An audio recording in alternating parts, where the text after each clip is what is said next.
بسم اللہ الرحمن الرحیم۔ السلام علیکہ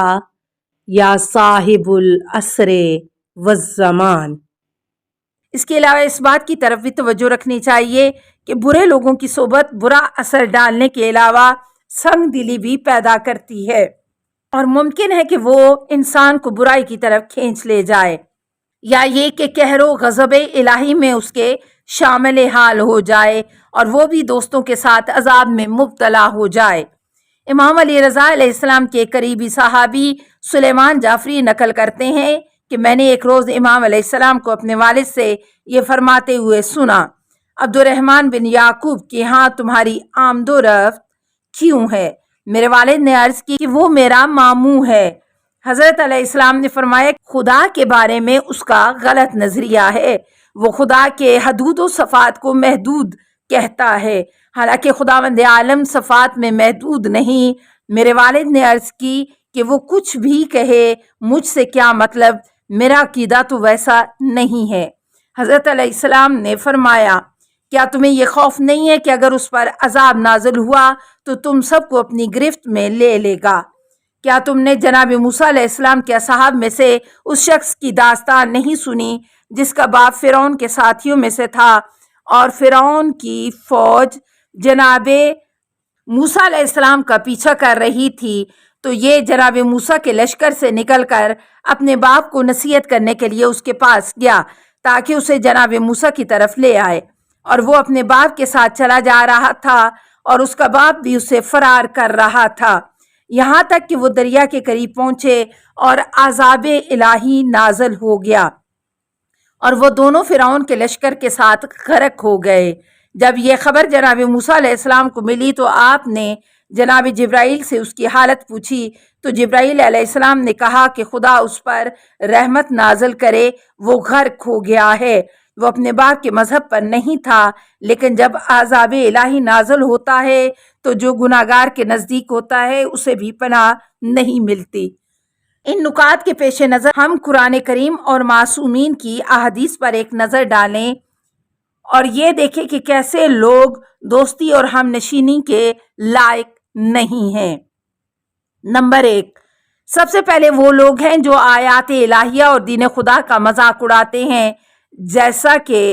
اس درس کے شروع میں امام زین العابدین علیہ السلام کے قول کے ضمن میں سورہ انعام کی آیت نمبر 68 کا حوالہ ذکر ہوا ہے۔ آپ نے دیکھا کہ خداوند عالم نے مومنین کو ان لوگوں کی ہم نشینی اور دوستی سے منع کیا ہے جو آیات الہیہ کا مذاق اڑانے کے لیے قرآن پڑھتے ہیں۔ اس طرح سورہ مائدہ کی آیت نمبر 57 میں کفار اور ان لوگوں کی دوستی سے منع کیا گیا ہے جو خدا کے دین کا مذاق اڑاتے ہیں۔ یا ایھا الذین آمنوا لا تتخذوا الذین اتخذوا دینکم ہزوا ولعبا من الذین اوتوا الکتاب من قبلکم والکفار اولیاء۔ اے ایمان والو، خبردار، اہل کتاب میں جن لوگوں نے تمہارے دین کو مذاق اور تماشا بنا لیا ہے اور دیگر کفار کو بھی اپنا دوست اور سرپرست نہ بناؤ۔ نمبر 2، دوسرے وہ لوگ ہیں جو پیغمبر اسلام صلی اللہ علیہ وآلہ وسلم اور ائمہ معصومین علیہ السلام کی توہین کرتے ہیں اور انہیں برا بھلا کہتے ہیں۔ رسول اسلام صلی اللہ علیہ وآلہ وسلم کی بعثت کے شروع کا دور تھا۔ حجاز کے بت پرستوں میں ایک آدمی تھا جس کا نام عقبہ بن ابی معیط تھا۔ وہ مشرک اور بت پرست ہونے کے باوجود مہمان نواز تھا۔ ایک دن پیغمبر اسلام صلی اللہ علیہ وآلہ وسلم کا گزر اس کی طرف سے ہوا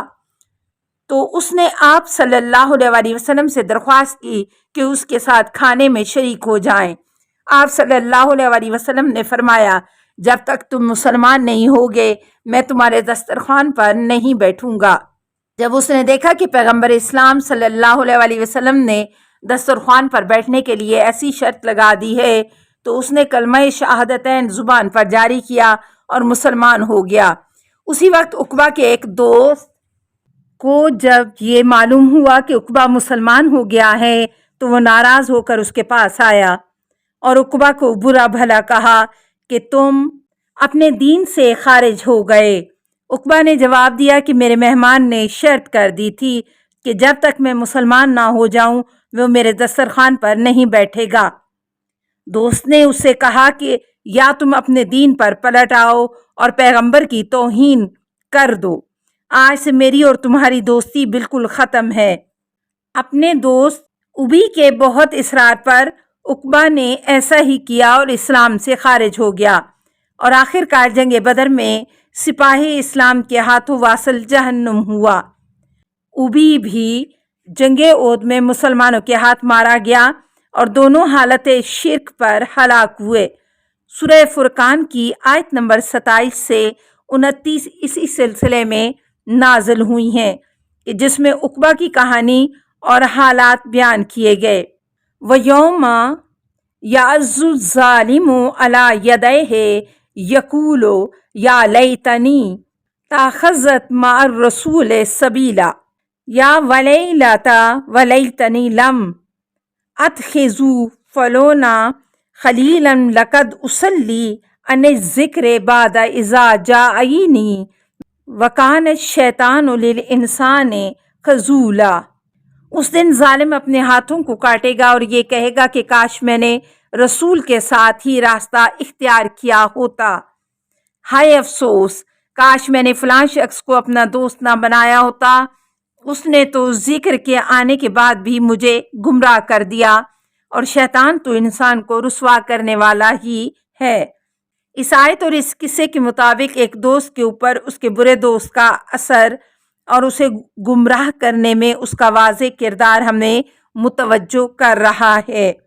اور ایسے لوگوں کی دوستی سے پرہیز کریں جو پیغمبر اسلام صلی اللہ علیہ وسلم کی شان میں کسی بھی قسم کی جسارت کرتے ہیں۔ امام جعفر صادق علیہ السلام اس سلسلے میں فرماتے ہیں: اذ ابتلیت بأہل النسب ومجالساتہم فکن کانک عن الضعیف حتی تقوم فإن اللہ یمقتہم ویلعنہم فإذا رأیتہم یخوضون فی ذکر امام من الأئمۃ فقم فإن سخط اللہ ینزل ہناک علیہم۔ اگر تم کسی ان لوگوں کے درمیان جو اہل بیت کی عظمت اور ان کے حق کے منکر ہیں اور ان کو برا بھلا کہتے ہیں پھنس جاؤ تو اس طرح ہو جاؤ گویا جلتے ہوئے پتھر پر بیٹھے ہو، تاکہ فوراً اٹھ جاؤ، یعنی اس جگہ سے جل دور ہو جاؤ، اس لیے کہ خداوند عالم ان پر لعنت کرتا ہے۔ اور اگر دیکھو کہ وہ ائمہ میں سے کسی کو برا بھلا کہہ رہے ہیں تو وہاں سے اٹھ جاؤ، اس لیے کہ خدا کا عذاب ان پر وہیں نازل ہوگا۔ نیز آپ علیہ السلام فرماتے ہیں: من قعد عند باب اولیاء اللہ فقد عصی اللہ۔ جو اولیاء الہی کو برا بھلا کہنے والوں کے پاس بیٹھے وہ خدا کا نافرمان بندہ ہے۔ پھر آپ علیہ السلام فرماتے ہیں: من کان یؤمن باللہ والیوم الآخر فلا تقعدن فی مجلس یعاب فیہ امام او ینتقص فیہ مومن۔ جو خدا اور روز قیامت پر ایمان رکھتا ہے اسے اس مجلس میں نہیں بیٹھنا چاہیے جس میں کسی امام پر الزام تراشی کی جا رہی ہو یا کسی مومن کی توہین ہو رہی ہو۔ نمبر 3، تیسرے وہ لوگ ہیں جو دین میں بدعت اور اصول دین میں شکوک و شبہات پیدا کرتے ہیں۔ پیغمبر اکرم صلی اللہ علیہ وسلم اس سلسلے میں فرماتے ہیں: میرے بعد جب بھی ایسے لوگوں کو دیکھنا جو دین میں شک و شبہ اور بدعتیں پیدا کرنے والے ہوں تو ان سے کھلم کھلا بیزاری کرتے رہنا، اور جس قدر ممکن ہو ان پر لعن طعن کرنا، ان کے بارے میں گفتگو کرتے رہنا اور انہیں اس طرح خاموش کر دینا کہ پھر ان کے اندر اسلام میں فساد پیدا کرنے کی ہمت نہ ہو، اور لوگوں کو ان سے دور کر دو تاکہ ان سے ان کی بدعتیں نہ سیکھیں۔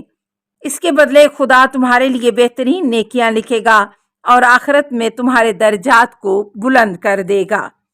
امام جعفر صادق علیہ السلام فرماتے ہیں: